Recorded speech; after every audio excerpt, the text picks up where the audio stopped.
Who could it be at this hour? Now, let's throw away the serious moment to read this comment.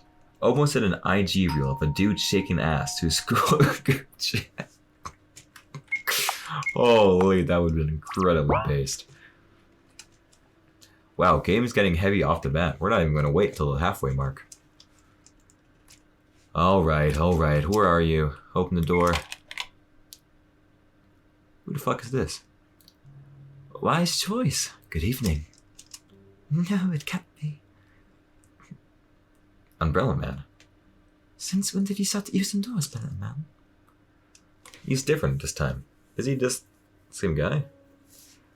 I don't know if I do the same Umbrella Man voice because he looks different. I figured it'd be nice to be polite once in a while. Especially since I'm using this vessel. Let's have some tea, shall we? Sure, come in. Hey, thank you because I'm drunk. Now. What's with this suspicious look? I've merely come for a friendly chat. You see, I received no orders from my employer recently, so I took this small chance to have a small vacation. So you're slacking off? Don't put it in such an unsightly way. Believe me, even a workaholic like me can't let this opportunity pass by. After all, such a chance comes once in eternity. Umbrella Man chuckles at his own words. Wonderful, isn't it? I suppose it is. You always seem so busy. And believe me, I truly am. But enough about me. How's school? Well, I helped a classmate today. Oh, you needn't have. Why so? I'll spare you the details, but there's someone I know for a fact. That boy was destined to die in that alleyway. That's just cruel. C is a good person. He doesn't deserve it. It's not about deserving it, my dear. It's just that his sole existence threatens this world. I'd put it that way. As long as he exists, this route is doomed for a bad ending, no matter what you or your beloved puppeteer do. I hope I made myself clear. Anyhow, I'm glad to see you in high spirits despite your worsening condition. Is it that bad? Wouldn't be an exaggeration if I answered with a yes. The circles under your eyes have gone darker, skin color more pale than ever. Have you been eating properly? I don't feel like it recently. My. You have a doctor living under one roof with you. Why don't you pay him a visit? Or are you afraid to admit your condition's been worsening even more? You're right. I really should. Yet you haven't done so. I don't want to cause anyone much trouble. Ah. So, that's the reason you're reluctant to take measures. I see.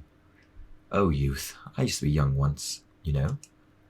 That sounds weird when you say it wearing a boy's face. Hush. This is merely a vessel, after all. Pay it no mind. Anyhow, friendly chat aside, recently the number of abnormalities in this dimension have been increasing. Screens and door locks malfunctioning, will expanding, people missing. A living hell. Do you know anything in regards to that matter? Have anything to tell me, perhaps? Well, the Orca has. My. Don't tell me the slumbering god has awoken. Might it be that your body's begun to collapse under the pressure of the Oracle's corpse rotting inside of you? When you put it in such a light-hearted tone, I'm almost not worried of what will eventually happen to me. Death has merely released, my dear. Still, even this world might be too early for me, sir. Umbrella Man shrugs. Well, it is your choice, as it was your choice to stop taking the pills. I don't need those anymore. Right, you don't. Just keep in mind that the Oracle is no longer that divine being you met 3 years ago. For it's not but the rotting corpse of a god, no longer sentient nor self-aware, with your mind giving it shape. A parasite of your mind. That's what my employer would say. Anyway, and look at the time. I'm afraid I must leave, or your humble puppeteer will scold me for robbing you of sleep hours. Right, Mr. Seth. Ha ha ha. See you, Umbrella Man. Stay well. Umbrella Man leaves. Is it your birthday today? It is my birthday today.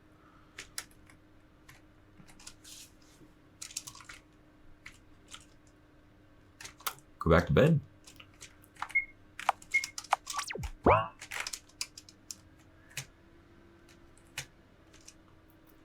fall asleep the moment my head hits the pillow. I want to talk to this guy again. Fuck, what do you sound like? Welcome back, Miss Wiltshire. Sorry, I don't feel like talking. Is that so? Oh. Happy birthday, I guess. Thanks! Well then, I won't burden you with conversations. Instead, how about a bedtime story? And don't stand so far away. Come, sit beside me. Sorry, I'm not very comfortable around you. Is that so? Well, there's no helping it.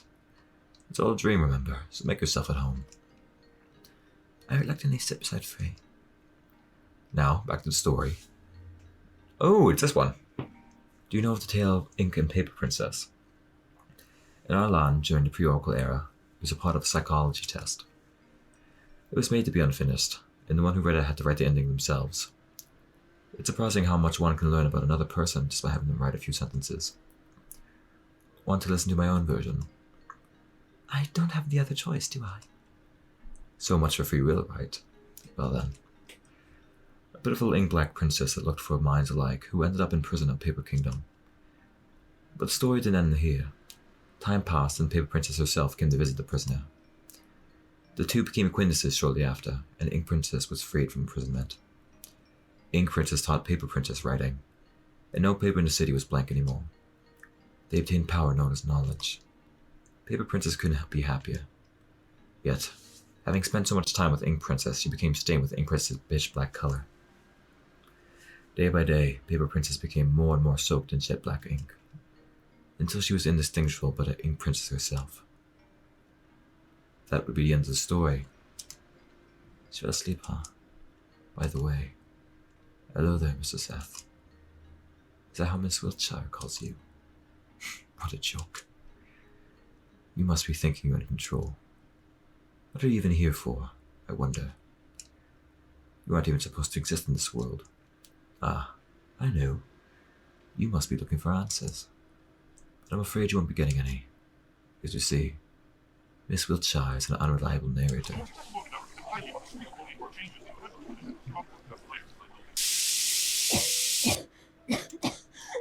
It's getting worse.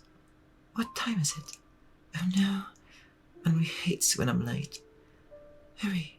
Use the warp omnicube. You'd better rest. I can handle a little cough, Seth. Today we'll get up, go to school, and go back to sleep, remember? So let's hurry.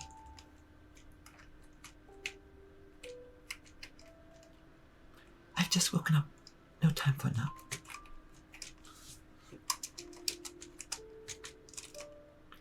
No time for walking around, Seth. No! Let me walk. Uh-oh. Initializing self-destruction. It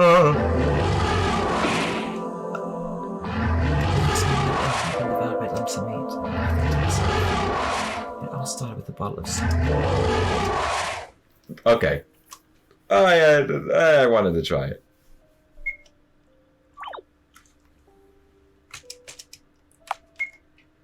I better put it somewhere safe.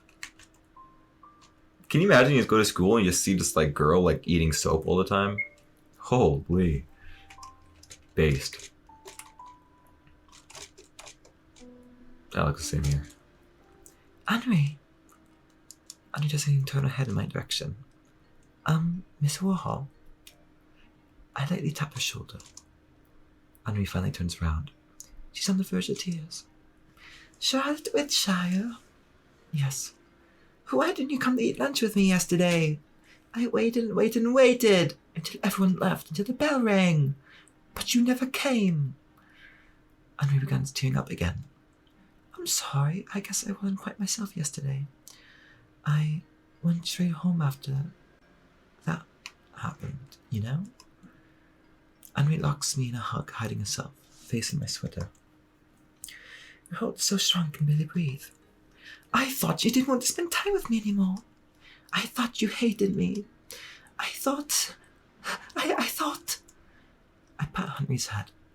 There's no way that could happen, right? Friends don't abandon each other. Yet you did the opposite, you liar. Please forgive me. I won't do that anymore. Do you promise? I promise. You have to swallow southern needles if you break it. Is she at my party? No, it's not. Where the hell she go? Our god is a loser. No. Let's start the lesson today. Today's topic is the world. I don't remember what this guy sound like. The house is the world.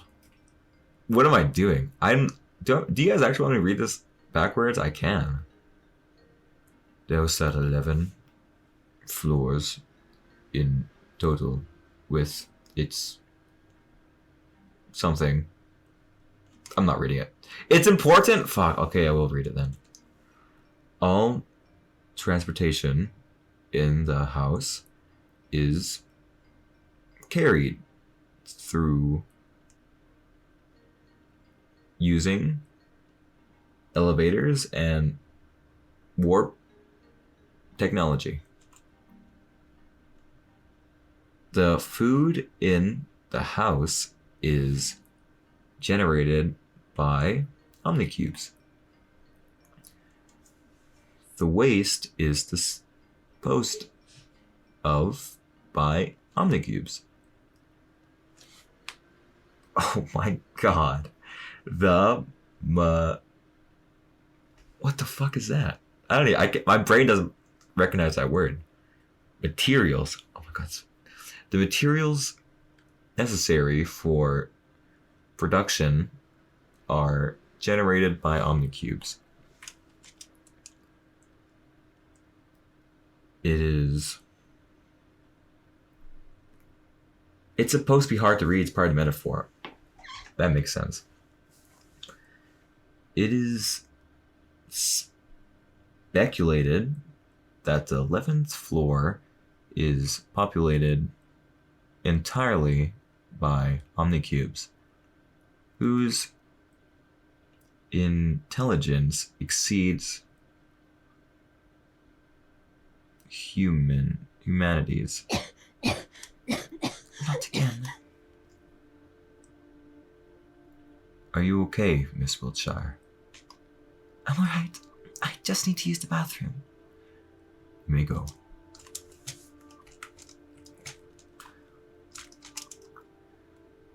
Student blushes, turning away. Oh! Who was talking to me in class? Which part of the body do I talk to, I wonder?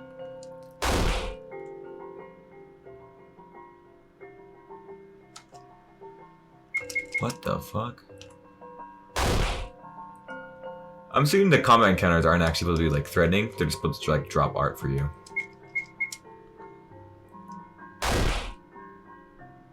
It's still alive.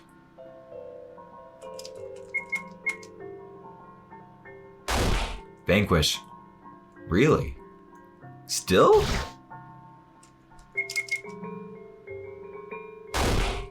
Some creepy music. You guys hear the music? It's scaring me.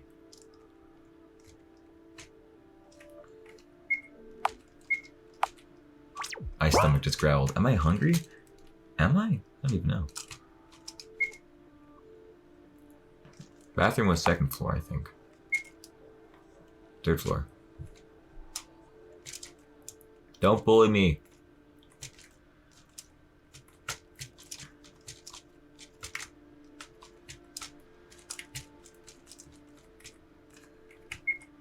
Wait, what? I vomit into the sink. It becomes black from the ink. I noticed C standing by the sink nearby. My head must have been spinning so much that I didn't notice him. C washes his hands and face again and again, frantically pressing the soap dispenser button over and over. Oh, so this guy got OCD. I carefully place a hand on his shoulder. It's difficult to touch.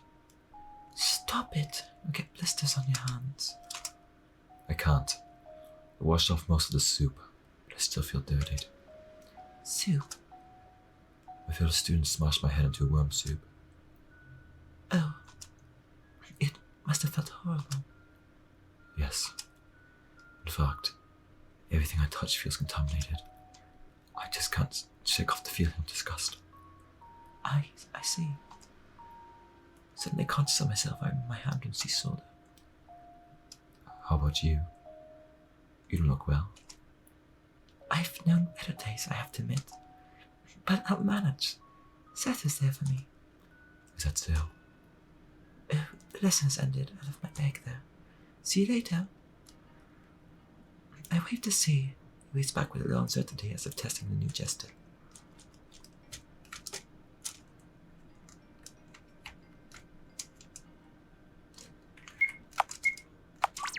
Can I just walk around for the sake of walking around?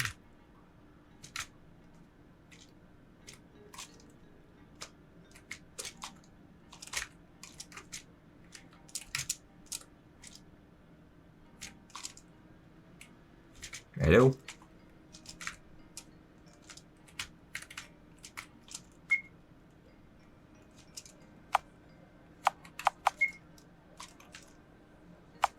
Second floor. Oh my god. I have no idea where I'm going.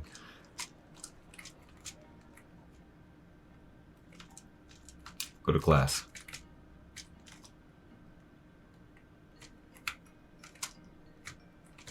Where's my bag?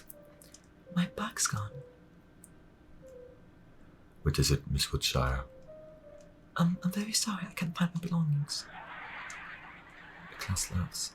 Maybe someone accidentally took it. Excuse me. I'll go look for it. Teacher, can I go too? Why would you, Miss Warhol? Oh, she's bullying me, isn't she? I feel like it's her. I feel like she's the bad guy. Because I want to help, of course. 2 heads are better than 1. Okay, you can go. Henri runs to me with a happy grin. I'll help, Charlie. Thank you, Henri. I appreciate it. Look for the bag.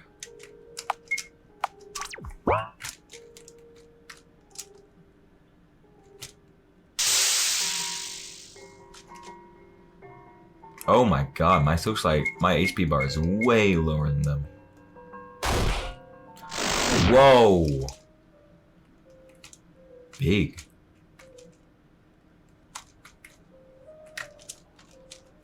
Junk food? Healthy food.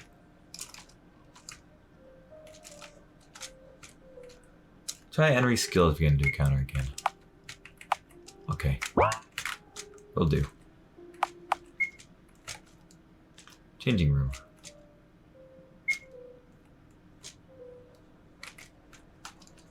Infirmary. Garden.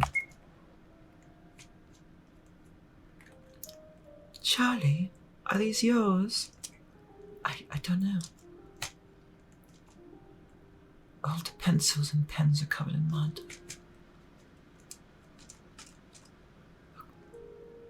This textbook cost a lot.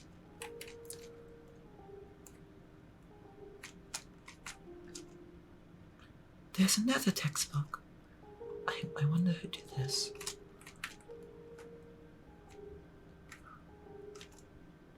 I like this notebook. The pages are completely soaked. Maybe there's some kind of misunderstanding. There's no way it is!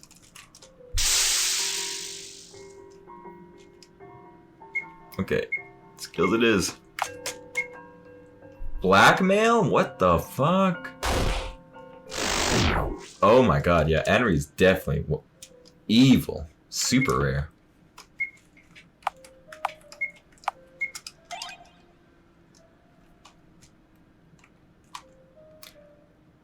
Henry picks up another textbook. Did I do something wrong?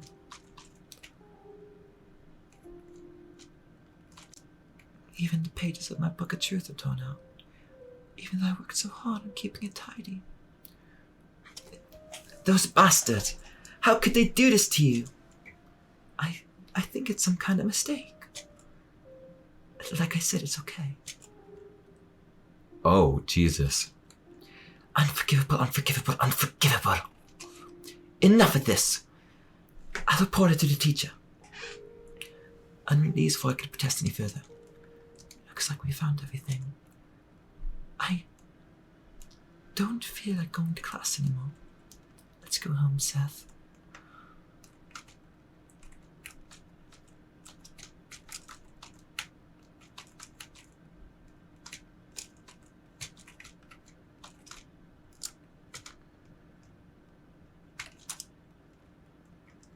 I'm home. It took you long enough. Hey, what happened? Is something wrong? You're covered in blood. Don't worry, it must be mine. That's exactly what I'm worried about, stupid. You need to see Huxley, now. It's nothing important, really. Uncle's rule, no objections from the sick. Felix clumsily drags me to the basement stairs, tugging me by the sleeve. What were you doing, even? I talked to God today. Oh no. This looks even worse than I thought. Might as well check your brain function, too. Should I start with the good or the bad news? Just kidding. I was planning to tell you the good news first anyway. Well, good news is that I know what it is. The bad news is that it's nearly incurable. I see. So, what exactly are these, Uncle? Heart wounds, as I like to call them. This kind of disease is quite common for those in their adolescent period, just like you are now. When you're stressed, anxious, or hurt by words or actions of others, these wounds inflicted upon you will manifest as scars on your body. Mostly on your arms, to be specific. It's not lethal, but it causes you some minor inconveniences. The good side to this disease is that although your body will be vulnerable, your mind will see less damage. Isn't that wonderful? Ha! I suppose so. There's nothing to laugh about. Now, don't be so harsh. Can't you see our little miss already has a weak immunity to environment? Whatever. I'm getting back to work. Do you forgive him? No, I'm not angry. It's just that I don't understand why he is. Must be worried about you, am I wrong? He shouldn't be. I don't deserve that. Must be thinking otherwise. Take care, little one, will you? Worry not. Seth will make sure of it. Haha, I'm sure he will. Good night, Dr. Huxley. Sorry for troubling you at this hour. It's nothing. Remember my clinic's motto. Healthy people are not welcome here. So there. Feel free to visit when you're sick. For now, I'll get back to work. Your social stam's increased. New task. Go to sleep.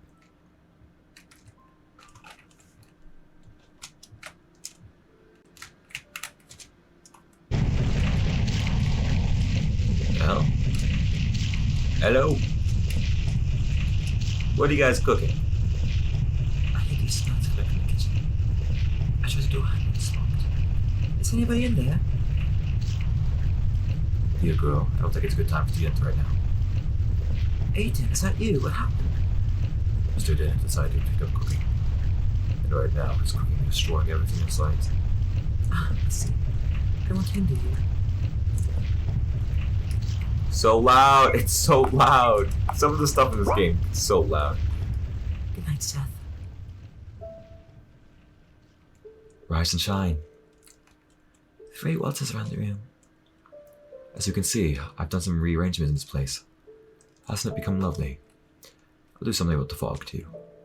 Also, I brought you clothes. Put your hands up. Voila. Now one of a kind, haha.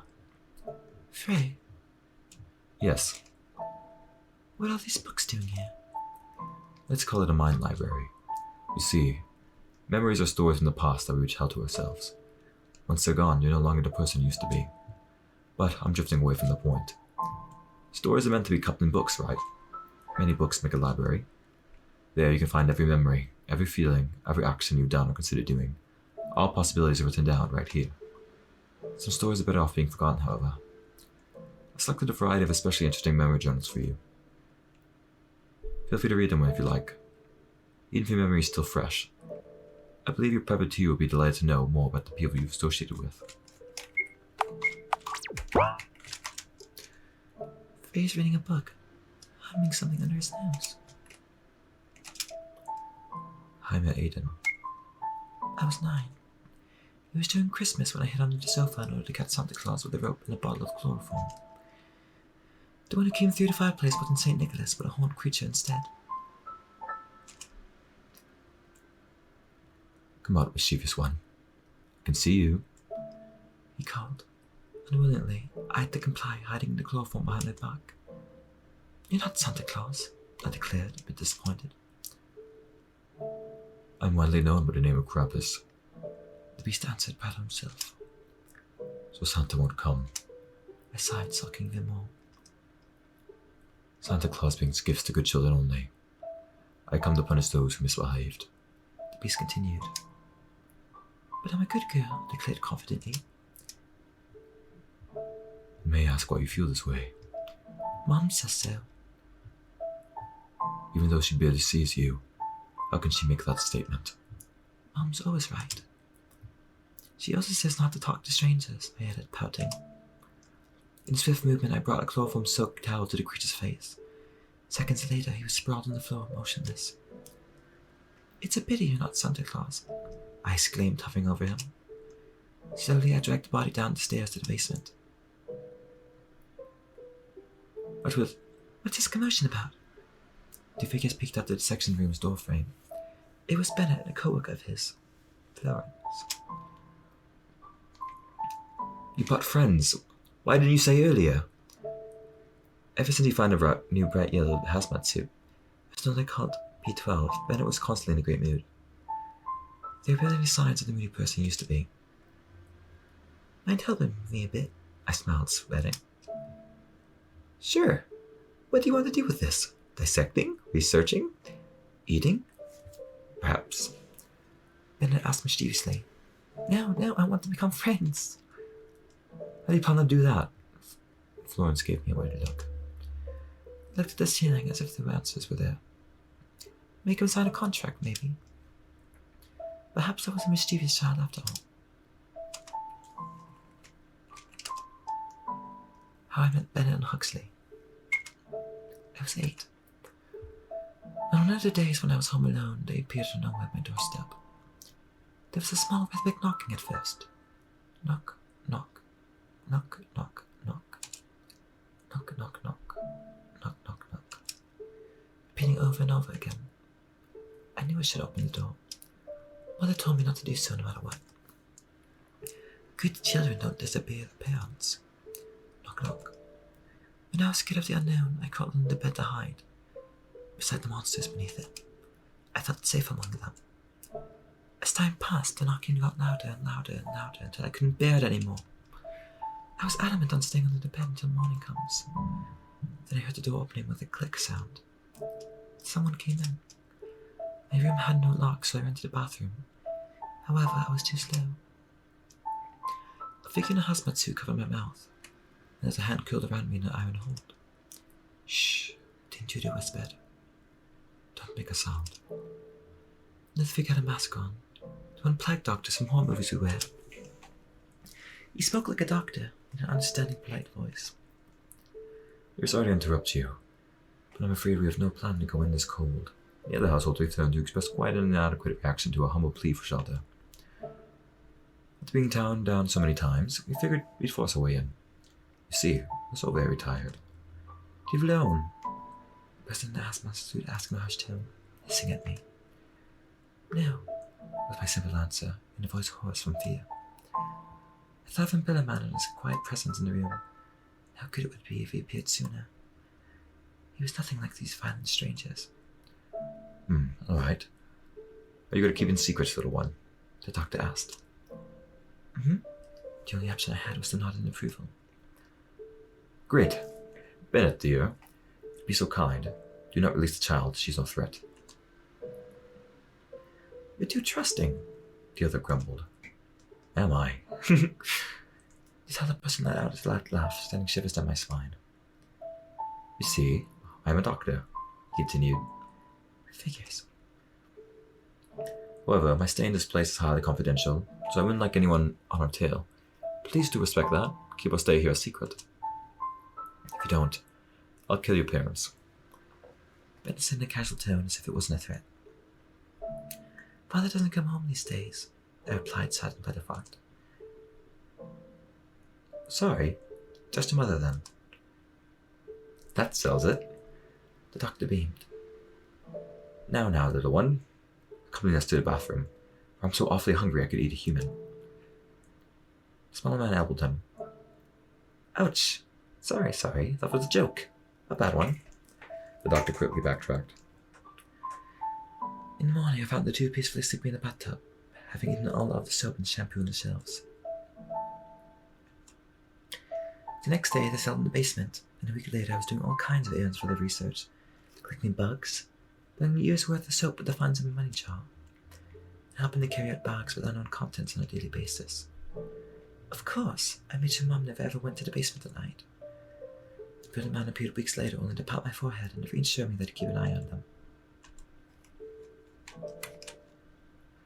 Perhaps you'd like to join me in a reading, Miss Wiltshire. Fair chuckles. Alright. I'm rereading an anthology of Greek myths. I read the story of Hades and Persephone.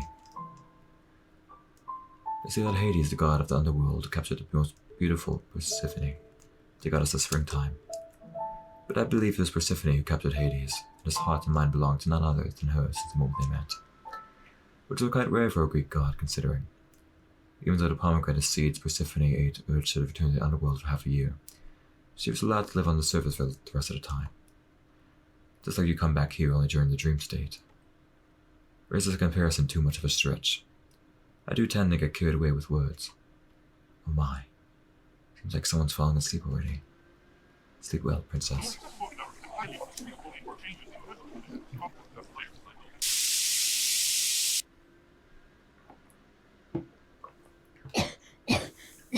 You're right. It's nothing. Don't worry.